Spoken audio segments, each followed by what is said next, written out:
New York, CNN. Hillary Clinton told CNN on Wednesday that it is time to abolish the Electoral College, part of a sweeping interview where the former Democratic nominee sought to explain why she lost the 2016 election.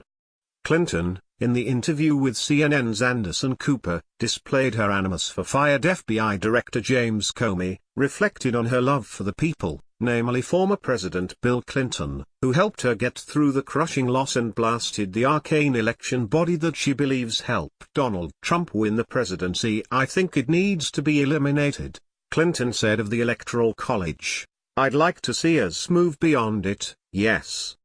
Clinton won the 2016 popular vote by nearly 3 million votes, a fact she routinely brings up in her new memoir. But Trump won the Electoral College, a body of 538 members who select the president based on the popular vote in each state, meaning the person who gets the most votes nationally doesn't necessarily win the election. The Electoral College is just one external factor Clinton blames for her stunning loss to Trump in her newly released memoir, What Happened. Clinton also faults Comey for his rash involvement in the election, Russian President Vladimir Putin for directing operatives to meddle in the election, and apathetic voters who only got engaged once the election was over and Trump had won. But Clinton also blames herself in the book, writing that she did not fully understand the American electorate and failed to understand with the anger that animated Trump. Clinton said Wednesday that October 28, the day that Comey sent a letter to Congress saying he was reopening part of his investigation into Clinton's emails, was the day she lost the election. "That was the determinative day because it stopped my momentum," she said. "I don't blame voters for wondering what the heck was going on." Comey, Clinton added, forever changed history by reopening the email investigation just to close it days before Election Day.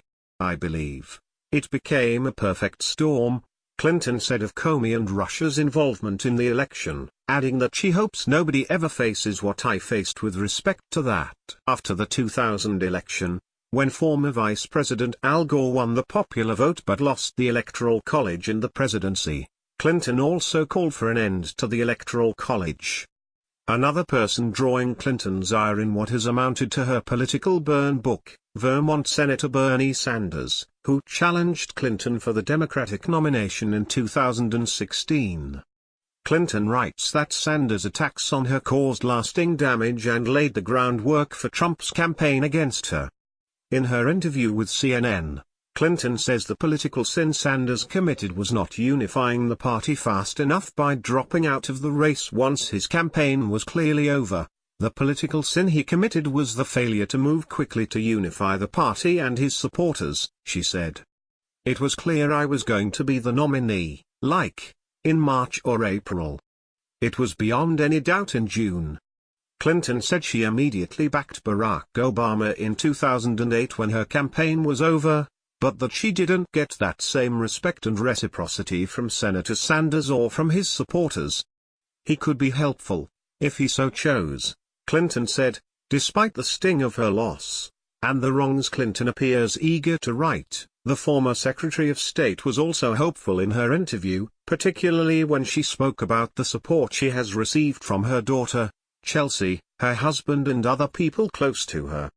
Clinton said she wanted to make clear in her book that politics is not everything in life and pull the curtain back and say, "I lost a presidential campaign that I thought I was going to win.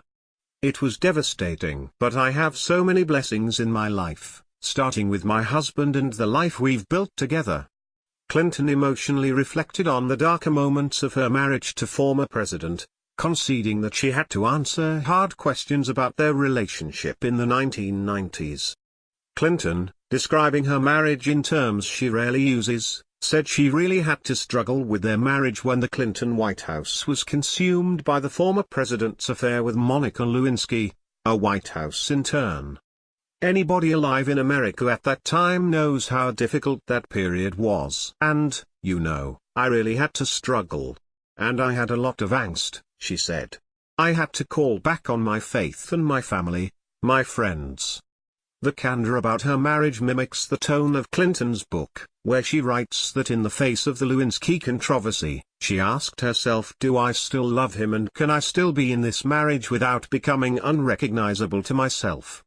Clinton told CNN that in the darkest moment of her marriage, she resolved not to make a decision that other people wanted me to make. I was going to make my decision. And it was based on those two questions and the life we had built together, Clinton said. And I'm very glad that that's the way I chose to continue my life.